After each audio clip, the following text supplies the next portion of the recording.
A word of caution to parents tonight from Austin Public Health about the spread of COVID-19. While many are worried about it spreading in classrooms, KXAN's Jennifer Sanders explains why the health authority says the real concern lies outside of classrooms. Austin. This week, Daryl Pierce attended his daughter's volleyball game. Her team from Austin ISD wore masks during the game, but the other team did not. There was no temperature check. There was no COVID-19 health check that was required on your mobile device, and the opponents were not required to wear masks.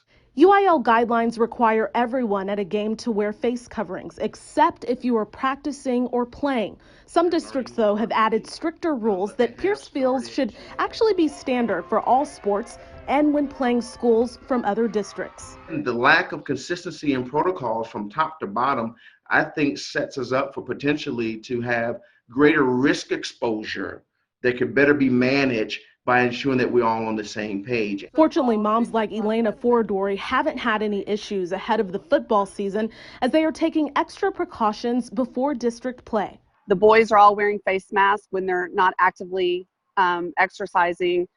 We bought face shields for all the football players.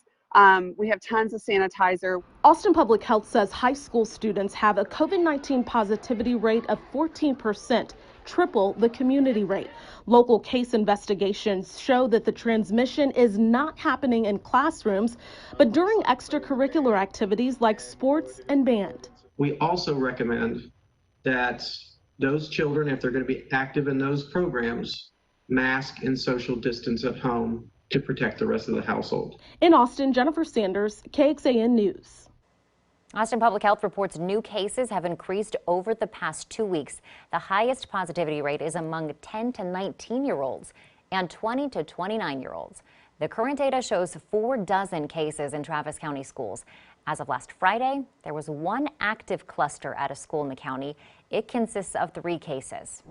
Some athletes have a higher risk of spreading COVID-19 than others. The National Federation of State High School Associations ranked them.